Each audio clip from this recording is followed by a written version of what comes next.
Assalamualaikum warahmatullahi wabarakatuh dan salam sejahtera.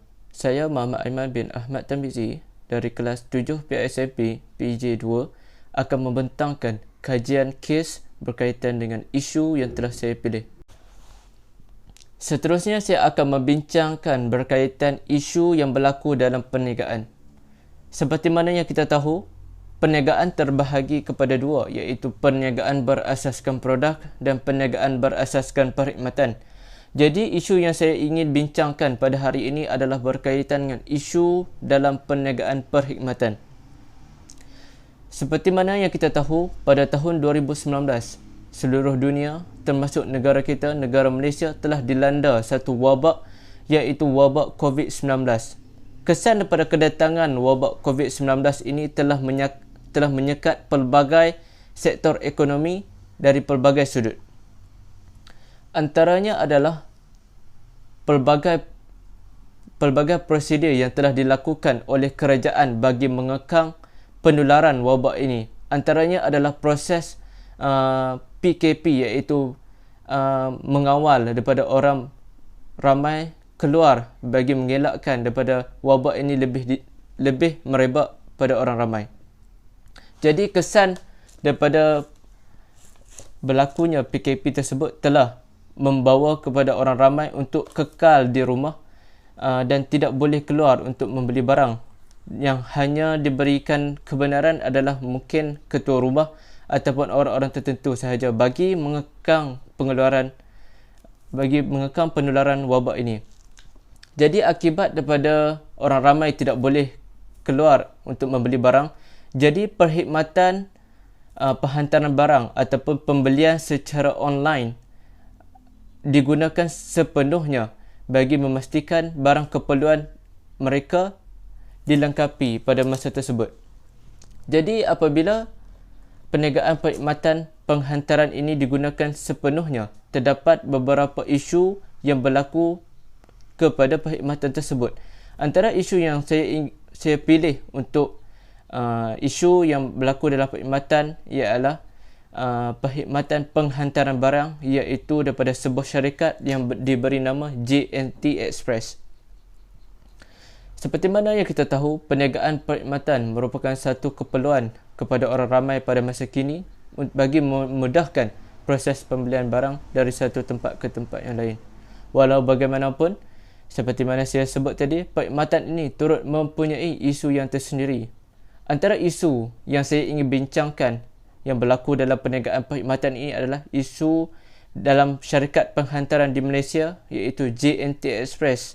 Antara isu yang berlaku ialah barang lambat sampai melebihi tempoh tarikh yang ditetapkan, dan yang kedua adalah barang sampai dalam keadaan yang rosak disebabkan sikap pekerja yang mencapak barang di gudang. Seterusnya, suka untuk saya berkongsi sedikit kronologi penuh berkaitan dengan mengapa berlakunya isu yang terlibat dalam JNT Express ini. Kronologi yang pertama adalah berkaitan dengan penurunan komisen. Syarikat JNT Express menurunkan komisen yang diberikan kepada rider atau runner mereka dari RM1 satu parcel kepada RM30 bagi satu parcel. Keputusan ini tidak disambut dengan baik oleh mereka kerana ia langsung mempengaruhi pendapatan mereka. Seterusnya adalah lambakan parcel di gudang. Pada 5 Februari 2021, seorang netizen telah memuat naik gambar di media sosial yang menunjukkan gudang JNT Express yang penuh sesak dengan parcel yang dibiarkan tidak teratur. Gambar ini mungkin mencerminkan masalah kekurangan pengurusan dalam pengendalian peningkatan volum parcel yang datang. Bagi kronologi yang seterusnya adalah video pekerja mencapakkan barang. Tidak lama selepas gambar lambakan parcel tersebar, sebuah video mula menjadi viral di media sosial. Video tersebut memaparkan pekerja JNT Express sendiri yang secara kasar dan tidak berhemah mencampakkan barangan pelanggan ke dalam rak-rak penyimpanan atau atas rantai. Tindakan ini jelas menunjukkan kecuaian dan kurangnya sikap profesionalisme. Kesan daripada video pencapakan barang tersebut memberi tanggapan bahawa barang yang rosak setelah menerima barang tersebut hasil daripada sikap yang dilakukan oleh pekerja tersebut. Seterusnya adalah reaksi pelanggan. Video tersebut telah memicu reaksi kemarahan dan kekecewaan daripada pengguna. Mereka menyuarakan rasa tidak puas hati terhadap perlakuan pekerja JNT Express terhadap para pelanggan dan meluahkan ketidakpuasan hati terhadap penurunan komisen yang mungkin turut mempengaruhi kualiti perkhidmatan. Akibat keseluruhan, kontroversi ini mungkin telah memberi impak negatif kepada imej JNT Express sebagai syarikat logistik. Pelanggan mungkin merasa kurang yakin untuk menggunakan perkhidmatan mereka kerana kebimbangan terhadap pengendalian yang tidak profesional tersebut. Seterusnya, bagi mengukuhkan lagi pembuktian kepada isu yang berlaku dalam syarikat JNT Express ini, terdapat dua pautan yang saya ingin kongsikan kepada kalian semua, iaitu berkaitan dengan isu-isu yang berlaku dalam JNT Express, iaitu berkaitan dengan campakan barang dan longgokkan barang serta barang yang rosak akibat daripada sikap yang berlaku dalam kalangan staf JNT sendiri. Seterusnya adalah berkaitan dengan cabaran terhadap JNT selepas berlakunya beberapa isu tersebut. Antaranya adalah berkaitan dengan reputasi dan kepercayaan. Salah satu cabaran terbesar yang dihadapi oleh JNT Express adalah keraguan pelanggan terhadap kebolehpercayaan dan profesionalisme syarikat. Tindakan pekerja yang mencampakkan barang pelanggan serta gambar lambatkan parcel yang tersebar dapat merosakkan imej syarikat dan menimbulkan keraguan dalam minda pelanggan terhadap kebolehpercayaan perkhidmatan JNT Express. Seterusnya adalah cabaran yang kedua berkaitan komunikasi dan hubungan dengan rider dan runner. Penurunan komisen kepada rider dan runner mungkin telah merosakkan hubungan antara syarikat dan mereka yang menjalankan perkhidmatan penghantaran.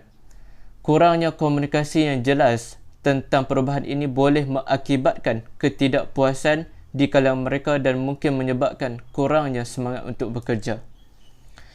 Isu cabaran yang ketiga adalah media sosial dan virality. Seperti mana yang kita tahu, pada zaman sekarang semuanya berada di hujung jari. Dalam masa seminit ataupun satu saat saja, semua benda boleh berubah. Media sosial dan virality ini yang dimaksudkan adalah dalam era media sosial, berita dan kandungan viral dapat menyebar dengan cepat dan meluas.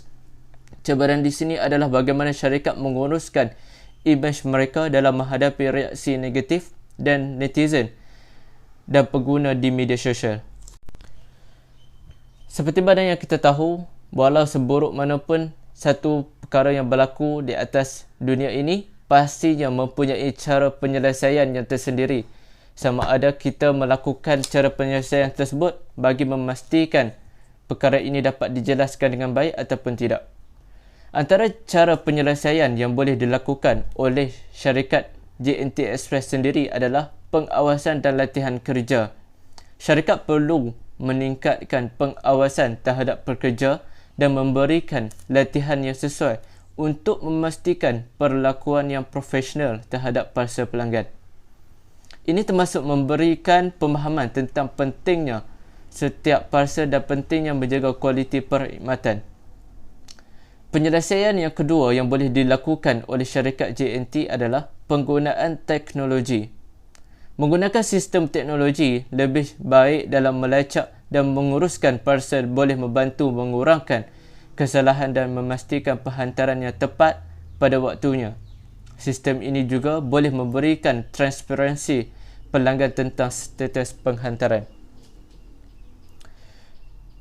Cara penyelesaian yang ketiga adalah berkaitan dengan komitmen terhadap kualiti dan etika kerja.